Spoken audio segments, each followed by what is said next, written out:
നമസ്കാരം. ഇഗ്നിയസ് അക്കാഡമിയിലേക്ക് എല്ലാ കൂട്ടുകാർക്കും സ്വാഗതം.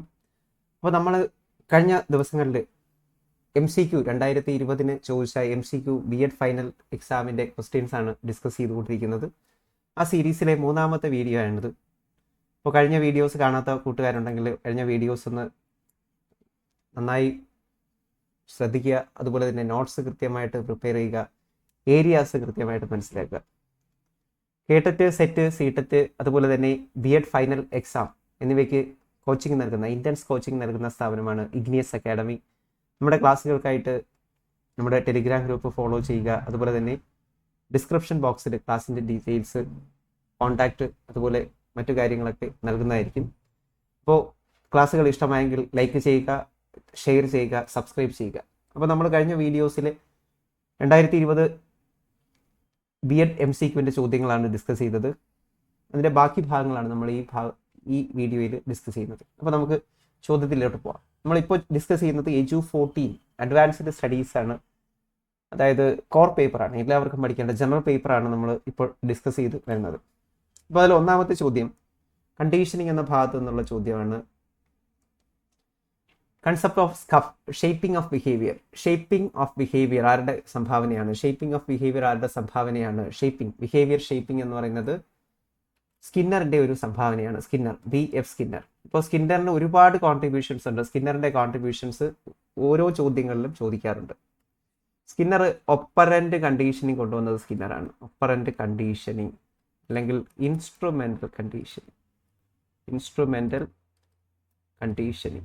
Instrumental conditioning സ്കിന്നറിൻ്റെതാണ്. അതുപോലെ തന്നെ വെർബൽ ബിഹേവിയർ എന്ന ബുക്ക് എഴുതിയത് സ്കിന്നറിൻ്റെതാണ്. വെർബൽ ബിഹേവിയർ സ്കിന്നറാണ് ഒപ്പറൻ്റ് കണ്ടീഷനിങ് കൊണ്ടുവന്നത്. അതുപോലെ തന്നെ റീഇൻഫോഴ്സ്മെൻറ്റ് തിയറി, റീഇൻഫോഴ്സ്മെൻറ്റിന് അല്ലെങ്കിൽ റിവാർഡിന് ലേണിംഗിൽ ഇമ്പോർട്ടൻസ് കൊടുത്തത് സ്കിന്നറാണ്. അത് ഓർത്തു വെച്ചിരിക്കുക. അതുപോലെ തന്നെ ലീനിയർ പ്രോഗ്രാമിംഗ് സ്കിന്നറുമായിട്ട് ബന്ധപ്പെട്ടതാണ്. ടോക്കൺ ഇക്കണോമി സ്കിന്നറുമായിട്ട് ബന്ധപ്പെട്ടതാണ്. സ്കിന്നർ ബോക്സ് സ്കിന്നറുമായിട്ട് ബന്ധപ്പെട്ടതാണ്. അതുപോലെ തന്നെ ടീച്ചിങ് മെഷീൻ സ്കിന്നറുമായിട്ട് ബന്ധപ്പെട്ടാണ്. അപ്പോൾ സ്കിന്നറുമായി ബന്ധപ്പെട്ട ഈ കോൺട്രിബ്യൂഷൻസ് എല്ലാം ഓർത്തു വെച്ചേക്കുക. ഷേപ്പിംഗ് ഓഫ് ബിഹേവിയർ അല്ലെങ്കിൽ ഷേപ്പിംഗ് ദ ബിഹേവിയർ സ്കിന്നറിൻ്റെ കൺസെപ്റ്റാണ്. സ്കിന്നർ ഒരു കണ്ടീഷനിങ് തിയറിസ്റ്റ് ആണ്, അല്ലെങ്കിൽ ബിഹേവിയറിസത്തിനകത്താണ് സ്കിന്നർ വരുന്നത്. അദ്ദേഹത്തിൻ്റെ തിയറിയുടെ പേര് ഇൻസ്ട്രുമെൻ്റൽ കണ്ടീഷനിങ് അല്ലെങ്കിൽ ഒപ്പറൻ്റ് കണ്ടീഷനിങ് എന്നാണ്. റീഇൻഫോഴ്സ്മെൻറ്റിനാണ് അത് ഇമ്പോർട്ടൻസ് കൊടുക്കുന്നത്. വെർബൽ ബിഹേവിയർ എന്ന ബുക്ക് എഴുതിയത് സ്കിന്നർ ആണെന്ന് ഓർത്തിരിക്കുക. വെർബൽ ബിഹേവിയർ എന്ന ബുക്ക്. ലീനിയർ പ്രോഗ്രാമിംഗ് സ്കിന്നറുമായി ബന്ധപ്പെട്ടിരിക്കുന്നു. Token economy, Skinner box, teaching machine, ഇതെല്ലാം സ്കിന്നറുമായിട്ട് ബന്ധപ്പെട്ടത് ആണ്. ഓക്കെ, അടുത്തൊരു ചോദ്യം. Reciprocal teaching is the contribution of dash school of psychology. Reciprocal teaching എന്ന് പറയുന്നത് ആരുടേതാണ്? റെസിപ്രോക്കൽ ടീച്ചിങ് കൺസ്ട്രക്റ്റീവിസ്റ്റ് ഫിലോസഫിയാണ്, അല്ലെങ്കിൽ റെസിപ്രോക്കൽ ടീച്ചിങ് കൊണ്ടുവന്നത് വൈഗോട്സ്കി. ലേണിംഗ് പ്രൊമോട്ട് ചെയ്യുന്നതിന് വേണ്ടി വൈഗോട്സ്കി കൊണ്ടുവന്നതാണ്. ലേണിംഗ് പ്രൊമോട്ട് ചെയ്യുന്നതിന് വേണ്ടി വൈഗോട്സ്കി കൊണ്ടുവന്നതാണ് റെസിപ്രോക്കൽ ടീച്ചിങ് എന്ന് പറയുന്നത്. അടുത്തൊരു ചോദ്യം.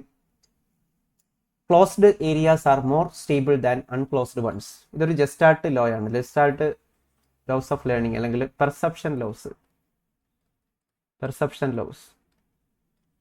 അപ്പോൾ എല്ലാം പൂരിപ്പിക്കാനുള്ള ഒരു ടെൻഡൻസി നിങ്ങളിൽ ഉണ്ടാകും. പൂരിപ്പിച്ച് കാണാനുള്ള ടെൻഡൻസി, അതിനെ വിളിക്കുന്ന പേരാണ് ക്ലോഷർ, ലോ ഓഫ് ക്ലോഷർ. അപ്പോൾ closed areas are more stable. Closed ആയിട്ട് എല്ലാം പൂരിപ്പിച്ച് മനസ്സിലാക്കാൻ നിങ്ങൾ ശ്രമിക്കുന്നു, അതിനെയാണ് ക്ലോഷർ എന്ന് പറയുന്നത്. അപ്പോൾ ജസ്റ്റാർട്ട് സൈക്കോളജി ഒരു ജർമ്മൻ സൈക്കോളജിയാണ്. അതിനകത്ത് gestalt laws, perception laws introduce ചെയ്തത് ആരാണ്? മാക്സ് വെർത്തൈമർ ആണ്. Perception laws, proximity, similarity, continuity, closure, ഇതൊക്കെ അതിനകത്ത് വരും. ഫിഗർ ഗ്രൗണ്ട് ഒരു ജസ്റ്റാർട്ട് പ്രിൻസിപ്പിൾ അല്ല എന്ന് കൂടി ഓർത്ത് വെച്ചിരിക്കുക. ഓക്കെ, മാക്സ് വെർത്തൈമർ ആണ് ജസ്റ്റാർട്ട് ലോസ് അല്ലെങ്കിൽ പെർസെപ്ഷൻ ലോസ് കൊണ്ടുവന്നത്. മാക്സ് വെർത്തൈമറിന്റെ മറ്റൊരു കൺസെപ്റ്റാണ് ഫൈ ഫെനോമിനൻ.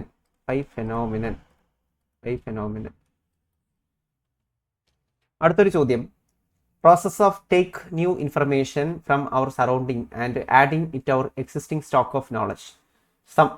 നിങ്ങൾ എക്സ്റ്റേണൽ ആയിട്ടുള്ള ഒരു ഇൻഫർമേഷൻ എന്താണ് റിസീവ് ചെയ്യുന്നെങ്കിൽ, എക്സ്റ്റേണൽ ഇൻഫർമേഷൻ റിസീവ് ചെയ്യുന്നെങ്കിൽ അതിനെ അസിമിലേഷൻ എന്നാണ് പറയുന്നത്. റിസീവിങ് എക്സ്റ്റേണൽ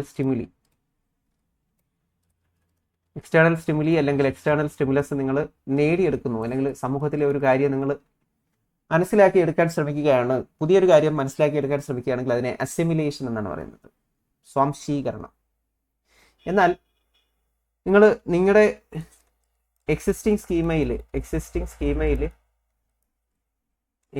സ്കീമ ആൾട്ടറേഷൻ, സ്കീമയിൽ മാറ്റങ്ങൾ വരുത്തുന്നു, എക്സിസ്റ്റിംഗ് സ്കീമ ആൾട്ടറേഷൻ അല്ലെങ്കിൽ സ്കീമയിൽ മോഡിഫിക്കേഷൻസ് വരുത്തുന്നു, schema modification or schema alteration, അതിനെയാണ് അക്കോമഡേഷൻ എന്ന് പറയുന്നത്. ഓക്കെ, അക്കോമഡേഷനെയും അസിമിലേഷനെയും കൂടെ ചേർത്തിട്ട് അഡാപ്റ്റേഷൻ എന്ന് പറയും. അക്കോമഡേഷൻ ആൻഡ് അസിമിലേഷൻ ഇതിൻ്റെ രണ്ടിനെയും കൂടെ ചേർത്തിട്ട് അഡാപ്റ്റേഷൻ എന്നാണ് പറയുന്നത്. അഡാപ്റ്റേഷൻ.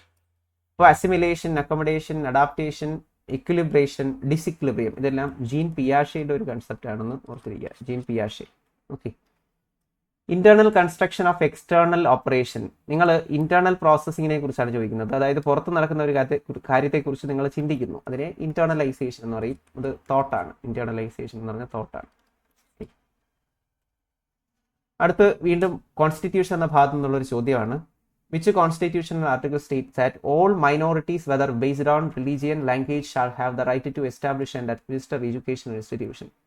എല്ലാ മൈനോറിറ്റീസിനും എന്തുണ്ട്? എഡ്യൂക്കേഷണൽ ഇൻസ്റ്റിറ്റ്യൂഷൻസ് തുടങ്ങാനും നടത്തിക്കൊണ്ടുപോകാനുള്ള അധികാരമുണ്ട്. അത് നൽകുന്ന ആർട്ടിക്കിൾ 30/1. CCയുടെ ഫുൾ ഫോം എന്താണ്? സിമ്പിൾ ആയിട്ടുള്ള ചോദ്യമാണ്. ഏറ്റവും നല്ല ഇവാലുവേഷൻ ആണ്, മോസ്റ്റ് ഇമ്പോർട്ടൻ്റ് ആയിട്ടുള്ള ഇവാലുവേഷൻ ടെക്നിക്കാണ് CC. ഹോളിസ്റ്റിക് ആയിട്ടുള്ള ഡെവലപ്മെന്റ് ആണ് അത് വിലയിരുത്തുന്നത്. Holistic development. ഓക്കെ. RTE ആക്ടുമായിട്ട് ബന്ധപ്പെട്ട് RTE 2009 ബന്ധപ്പെട്ടിട്ടാണ് CC വരുന്നത്. RTE 2009 ബന്ധപ്പെട്ടിട്ടാണ് ഈ നിയമം വരുന്നത്, ഈ ഇവാലുവേഷൻ രീതി വരുന്നത്. ഏറ്റവും മോഡേൺ ആയിട്ടുള്ള ഇവാലുവേഷൻ രീതി കണ്ടിന്യൂസ് ആൻഡ് കോംപ്രിഹെൻസീവ് ഇവാലുവേഷൻ. ഏറ്റവും നല്ല ഇവാലുവേഷൻ രീതി ആണ്. എക്ലക്റ്റിക് ഫിലോസഫി, എക്ലക്റ്റിസിസം എന്ന് പറഞ്ഞാൽ എന്താണ്? എക്ലക്റ്റിക് ഫിലോസഫി എന്ന് പറഞ്ഞാൽ harmonious blending of different philosophies, harmonious use of different philosophies നിങ്ങൾ ഉപയോഗിക്കുന്നതിനെയാണ് എക്ലക്റ്റിസിസം എന്ന് പറയുന്നത്. അപ്പോൾ അതിൽ വരാത്തത് ഇത് എന്നാണ്. തെറ്റ് എന്താണ്? Concentrate single aspect, single philosophy മാത്രം ഫോളോ ചെയ്യുന്നത് എക്ലക്റ്റിസിസം അല്ല, മൾട്ടിപ്ലിസിറ്റിയാണ്. ഒന്നിലധികം പാരഡിം അല്ലെങ്കിൽ മാതൃകകൾ ഉപയോഗിക്കുന്നു. Draws from multiple theories, multiple ആയിട്ടുള്ള സ്കൂൾസ് ഓഫ് സൈക്കോളജി ഒക്കെ ഉപയോഗിക്കുന്നതിനെയാണ് എക്ലക്റ്റിക് ഫിലോസഫി എന്ന് പറയുന്നത്. 3 ലാംഗ്വേജ് ഫോർമുല, ത്രിഭാഷാ പദ്ധതി ആരുടെ കോൺട്രിബ്യൂഷനാണ്? കോത്താരി കമ്മീഷന്റെ കോൺട്രിബ്യൂഷനാണ്. 1964-66. കോത്താരി കമ്മീഷൻ നിങ്ങൾക്കറിയാം, ഇന്ത്യൻ എഡ്യൂക്കേഷൻ കമ്മീഷൻ എന്നറിയപ്പെടുന്നത് Kothari commission. Indian education commission എന്നറിയപ്പെടുന്നത് കോത്താരി കമ്മീഷനെയാണ്. Indian education commission. അപ്പോൾ ഈ കോത്താരി കമ്മീഷൻ റിപ്പോർട്ടിന്റെ അടിസ്ഥാനത്തിലാണ് 3 ഭാഷാ പദ്ധതി വരുന്നത്, 3 ലാംഗ്വേജ് ഫോർമുല. ഓക്കെ. അതുപോലെ തന്നെ education and national development. Education and national development എന്ന് പറയുന്ന റിപ്പോർട്ട് ആരുമായി ബന്ധപ്പെട്ടിരിക്കുന്നു? അത് ഇന്ത്യൻ എഡ്യൂക്കേഷൻ കമ്മീഷനുമായിട്ട് ബന്ധപ്പെട്ടാണ്. Education and national development Indian education കമ്മീഷനുമായിട്ട് ബന്ധപ്പെട്ട റിപ്പോർട്ടിന്റെ പേര് ആണ്. അപ്പോൾ കോത്താരി കമ്മീഷൻ 1964-66 ആണ്. എഡ്യൂക്കേഷൻ ആൻഡ് നാഷണൽ ഡെവലപ്മെന്റ് ആണ് ആ റിപ്പോർട്ടിന്റെ പേര്. മാഗ്ന കാർട്ട ഓഫ് ഇന്ത്യൻ എഡ്യൂക്കേഷന്റെ മാഗ്ന കാർട്ട എന്നറിയപ്പെടുന്നത് ഏതാണ്? വുഡ്സ് ഡെസ്പാച്ച് ആണ്. ചാൾസ് വുഡ് അവതരിപ്പിച്ച വിദ്യാഭ്യാസ മാതൃകയാണ് ഇന്ത്യൻ എഡ്യൂക്കേഷന്റെ മാഗ്ന കാർട്ട എന്നറിയപ്പെടുന്നത്. ഇന്ത്യയിൽ ഇംഗ്ലീഷ് എഡ്യൂക്കേഷൻ ഇൻട്രൊഡ്യൂസ് ചെയ്തത് 1835 മെക്കാലേസ് ബെനറ്റ്സ് ആണ്. വെസ്റ്റേൺ എഡ്യൂക്കേഷൻ ഇൻട്രൊഡ്യൂസ് ചെയ്യുന്നു. ഓക്കെ. വുഡ്സ് ഡെസ്പാച്ച് ആണ് 1854 വുഡ്സ് ഡെസ്പാച്ച് ചാൾസ് വുഡ് അവതരിപ്പിക്കുന്നത്. ചാൾസ് വുഡിന്റെ വിദ്യാഭ്യാസ രേഖ വുഡ്സ് ഡെസ്പാച്ച് ആണ് Magna Carta of Indian education എന്നറിയപ്പെടുന്ന വളരെ പ്രധാനപ്പെട്ട ക്വസ്റ്റ്യൻ ആണ്. അപ്പോൾ ഫിലോസഫിയിലെ ഇന്ത്യൻ എഡ്യൂക്കേഷൻ്റെ ഹിസ്റ്ററി എന്ന ഭാഗത്ത് നിന്ന് ചോദിച്ച ഒരു ചോദ്യമാണിത്. അനക്ഡോട്ടൽ റെക്കോർഡ് എന്തുമായി ബന്ധപ്പെട്ടിരിക്കുന്നു? റിപ്പീറ്റഡ് ആയിട്ട് ചോദിക്കുന്നതാണ്. Informal teachers observation about A specific moment. ഒരു സ്പെസിഫിക് മൊമെന്റിനെ കുറിച്ചുള്ള ഇൻഫോർമൽ ആയിട്ടുള്ള ഒബ്സർവേഷൻ ആണെന്ന് പറയുന്നത് അനക്ഡോട്ടൽ റെക്കോർഡ് എന്ന് പറയുന്നത്. Anecdotal record. അടുത്തൊരു ചോദ്യം, practice of using a network of remote servers hosted on the internet to store, manage and process data. അപ്പോൾ നിങ്ങൾ ദൂരെ എവിടെയോ ഉള്ള ഒരു സ്ഥലത്തേക്ക് നിങ്ങളുടെ സ്റ്റോറേജ് അല്ലെങ്കിൽ മാനേജിങ്, പ്രോസസ്സിംഗ് ഡേറ്റ ഇതൊക്കെ നിങ്ങൾ മാറ്റുന്നു എന്ന് പറയുമ്പോൾ അതിനെ എന്ത് വിളിക്കും? അതിനെ ക്ലൗഡ് കമ്പ്യൂട്ടിംഗ് എന്നാണ് വിളിക്കുന്നത്. Cloud computing. Information as a service, platform as a service, infrastructure as a service. Okay, infrastructure as a service, software as a service, platform as a service, infrastructure as a service. ഇതാണ് മൂന്ന് type of cloud computing എന്ന് പറയുന്നത്. 3 types. Planned utilisation of resources and protection of natural wealth following എൻവയോൺമെന്റൽ ethics. അപ്പോൾ നിങ്ങൾ future ജനറേഷനെ കൂടെ consider ചെയ്തുകൊണ്ടുള്ള ഡെവലപ്മെന്റിനെ വിളിക്കുന്ന പേരാണ് സസ്റ്റൈനബിൾ ഡെവലപ്മെന്റ്. സസ്റ്റൈനബിൾ ഡെവലപ്മെന്റിനെ കുറിച്ച് ആദ്യമായിട്ട് പറഞ്ഞത് 1987 ബ്രെഡ് ലാൻഡ് കമ്മിറ്റി റിപ്പോർട്ട്. പരീക്ഷയ്ക്ക് ചോദിച്ചിട്ടുണ്ട് ബ്രെഡ് ലാൻഡ് കമ്മിറ്റി റിപ്പോർട്ട്. ഇത് എൻവയോൺമെന്റൽ സയൻസിനകത്ത് നിന്നുള്ള ഒരു ചോദ്യമാണ്. Brundtland committee report 1987. ആ റിപ്പോർട്ടിന്റെ പേര് അവർ കോമൺ ഫ്യൂച്ചർ എന്നാണ്. Our common future. Brundtland committee report, our common future. അടുത്തൊരു ചോദ്യം, the phenomenon in which earth's atmosphere traps the heat. ഇപ്പോൾ എർത്തിന്റെ അറ്റ്മോസ്ഫിയർ ഹീറ്റ് ട്രാപ്പായിട്ട് പ്രവർത്തിക്കുന്നു. അതായത് ഇവിടെ വരുന്ന ചൂട് പുറത്തേക്ക് വിടുന്നില്ല. From the sun and prevent it from escaping. ഇപ്പോൾ പുറത്തേക്ക് പോകുന്നതിൽ നിന്ന് പ്രിവെന്റ് ചെയ്യുന്നു, ട്രാപ്പ് ചെയ്യുന്നു, ഹീറ്റ് ട്രാപ്പായിട്ട് ആക്ട് ചെയ്യുന്നു എന്ന് പറയുമ്പോൾ അത് എന്താണ്? ഹീറ്റ് ട്രാപ്പായിട്ട് ആക്ട് ചെയ്യുന്നു പറഞ്ഞാൽ ഗ്രീൻ ഹൗസ് എഫക്റ്റ് ആണ്. ഗ്രീൻ ഹൗസ് എഫക്റ്റ്, ഹരിതഗൃഹ പ്രഭാവം. അപ്പോൾ ഗ്രീൻ ഹൗസസിൽ ഏറ്റവും പ്രധാനപ്പെട്ടതാണ് കാർബൺ ഡൈ ഓക്സൈഡ്. നിങ്ങൾക്ക് അറിയാവുന്നതാണ് carbon dioxide. Greenhouse effect ഇതിന് കാരണമായി തീരും. ഗ്ലോബൽ വാർമിങ്ങിന് കാരണമായി തീരും. ഗ്ലോബൽ വാർമിംഗ് എന്ന് പറഞ്ഞാൽ കണ്ടിന്യൂസ് റൈസ് ഓഫ് ടെമ്പറേച്ചർ ആണ്. ഇതിനകത്ത് വരാത്തത് ഏത്? ഇതും എൻവയോൺമെന്റൽ സയൻസിനകത്തുള്ള ചോദ്യമാണ്. Reuse, reduce, recycle. ഇത് മൂന്നും ഒരുമിച്ച് വരും. സസ്റ്റൈനബിൾ പ്രാക്ടീസസ് ആണ്. സസ്റ്റൈനബിൾ പ്രാക്ടീസസ് ആണ്. Reduce, reuse, recycle. റെന്റ് ഇതിനകത്ത് വരില്ല. ഓക്കെ.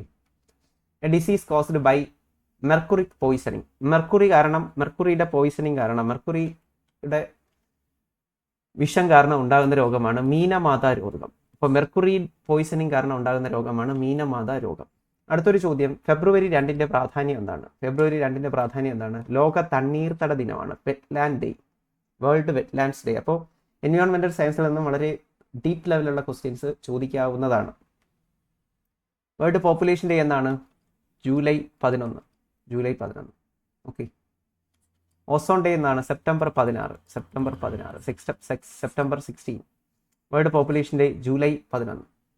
ഇത് പ്രീവിയസ് ആണ്. സോഷ്യൽ സയൻസുകാരുടെ MCQ ചോദിച്ചിട്ടുണ്ട്. വേൾഡ് വെറ്റ്ലാൻഡ്സ് ഡേ എന്ന് പറയുന്നത് ഫെബ്രുവരി 2 ഓർത്തു വെച്ചിരിക്കുക. ജോൺ ഡൂയി ഏത് സ്കൂൾ ഓഫ് സൈക്കോളജിയുമായിട്ട് ബന്ധപ്പെട്ടിരിക്കുന്നു? പ്രോഗ്രസീവ് എഡ്യൂക്കേഷണലിസ്റ്റ് ആണ് ജോൺ ഡൂയി.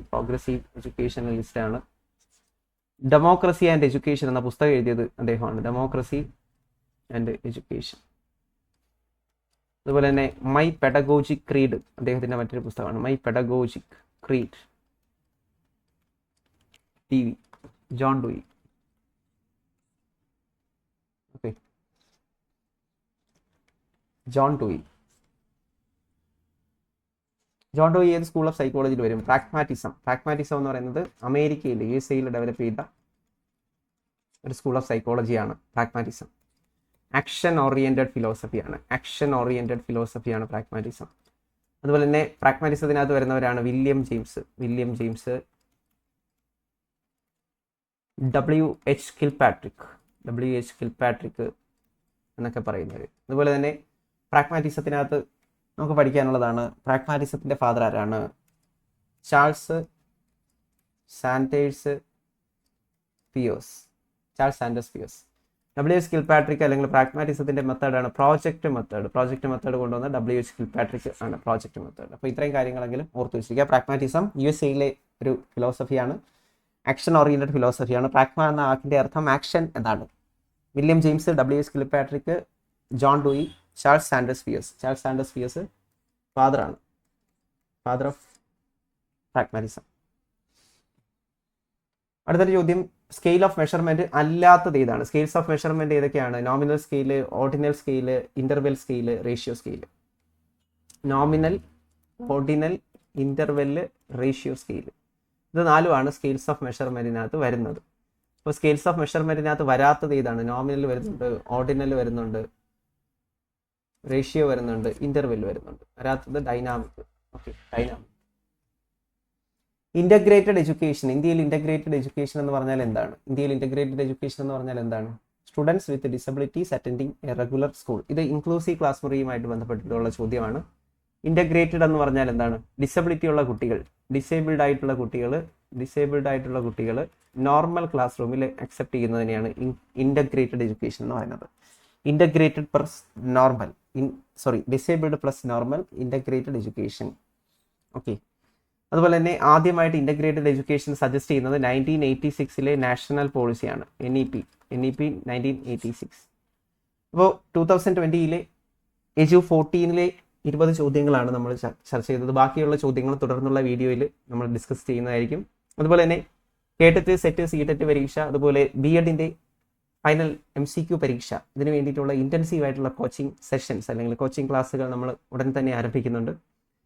അപ്പോൾ അതിന് വേണ്ടിയിട്ട് നമ്മുടെ ഗ്രൂപ്പ് ഫോളോ ചെയ്യുക, ടെലിഗ്രാം ഗ്രൂപ്പ് ഫോളോ ചെയ്യുക. മറ്റ് ഡീറ്റെയിൽസ് ഡിസ്ക്രിപ്ഷനിൽ ആഡ് ചെയ്യുന്നതായിരിക്കും. ഈ വീഡിയോ ഇഷ്ടമായില്ലെങ്കിൽ നിങ്ങൾ നിങ്ങളുടെ സജഷൻസ് അറിയിക്കുക. അതുപോലെ തന്നെ നിങ്ങളുടെ കൂട്ടുകാർക്ക് അയച്ചു കൊടുക്കുക. ചാനൽ സബ്സ്ക്രൈബ് ചെയ്യുക. Thank you.